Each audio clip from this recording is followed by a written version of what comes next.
Jhansi medical college में आज एक युवती की इलाज के दौरान मौत हो गई। युवती के परिजनों ने बताया कि 1 वर्ष पहले उसका विवाह छतरपुर के एक गांव में हुआ था। उसके पति के द्वारा उसके साथ आए दिन मारपीट की जाती रही। इसी दौरान जब वे प्रेग्नेंट हुई तो उसके पति ने उसी हालत में भी उसको नहीं बख्शा और उसके साथ जमकर मारपीट कर दी। इसके बाद उसकी हालत बिगड़ गई। गांव के अस्पताल होते हुए छतरपुर के अस्पतालों में इलाज करने के बाद आज झांसी के मेडिकल कॉलेज में उसकी मौत हो गई। इस युवती के परिजनों ने आरोप लगाया कि उसके पति के द्वारा उनकी पुत्री के साथ जमकर मारपीट होती थी और ढंग से इलाज भी नहीं कराया जाता था, जिसके कारण आज अस्पताल में इलाज के दौरान उसकी मौत हो गई। मृतका के परिजनों ने उसके पति और ससुराली जनों पर मुकदमा दर्ज कर उन सब के खिलाफ कार्यवाही की मांग की है।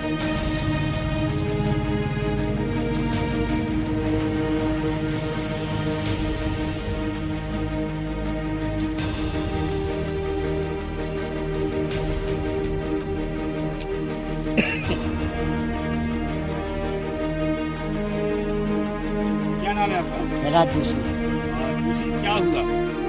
मेरी लड़की थी का नाम का ससुराल में, हम लोग आने गए, लोगों ने भेजा और बच्चा था 4 महीने का। कुछ लोग छुट्टी लगा गए, लेकिन ने पेड़ से बांध कर उसको मारा पीटा, उसके पेट में लात मारी। इसके बाद उसका बच्चा गिर गया, तो उसकी छाल पेट में रह गई, तो उसमें लापरवाही की, दोबारा बच्चा हो जाता था। इन लोगों ने लापरवाही की, उस छाल को निकलवाया नहीं है। धीरे धीरे वो इन्फेक्शन बढ़ता गया तो गोली गट्टा खिलाते गए। जब ज़्यादा हालत ख़राब हुई तो राजनगर थाने में अस्पताल में दिखाया, तो वहाँ कुछ नहीं हुआ। फिर ये छतरपुर सरकारी अस्पताल में डाले रहे, वहाँ कुछ नहीं हुआ। फिर इसके बाद ये झांसी लेके आए और नाम लड़की की मौत। कितने वर्ष पहले शादी हुआ? 1 साल हो गई, 14 फरवरी 2023। हम मारपीट हमेशा करते थे और लड़की हमेशा बताती थी, उसका मोबाइल फोन डाला करते थे, माँ बाप को कोई शिकायत हमारी ना बता हैं। मतलब जिस सक्रिय है कि माँ बाप से बात नहीं करना, किसी से ही बात करना, अपने रिश्तेदारों से, अपने भाई बहनों से हमारे सामने करो। अन्यथा बात करोगे तो हम मोबाइल खोल देंगे। हम ये चाहते हैं, न्याय चाहते हैं। ममता जोशी मेरी बहन के साथ में उसको प्रेग्नेंट थी, उसको मतलब बच्चा आया 2-2.5-3 महीने था, तो उसके बाद वो गिर गया और फिर उसके बाद इन लोग ने मतलब उस पर गौर नहीं किया और सफाई भी नहीं करवाई, जो उसके अंदर गंदगी रह गई थी। और उसके बाद इन लोग ने 250-300 रुपये वाला कोई भी इंजेक्शन, उसके बारे में मैं नहीं जानती, वो इंजेक्शन लगवाए ताकि जो दोबारा बच्चा आए वो रुक जाए, गिरे ना।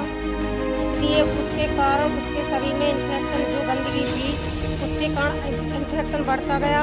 फिर इन लोगों ने राजनगर में दिखाया, वहाँ कंफर्म नहीं हुआ, इसलिए वो छतरपुर में आए सरकारी में, वहाँ भी कंफर्म नहीं हुआ। फिर उसके बाद प्राइवेट ले गए, प्राइवेट वालों ने बोला ये इस बहुत सीरियस मरीज है, इसके मतलब कारण इसको झांसी लिया जाए। झांसी में ले गए, डॉक्टर ने कहा इसकी आंखें और इसका शरीर पे पूरा गंदगी मतलब सड़ चुका है। अब डॉक्टर ने अपना काम किया, मतलब ऑपरेशन को बोला, ऑपरेशन के लिए राजी हो गए हम लोग, चलो ठीक है। पर उसके बाद ऑपरेशन होने के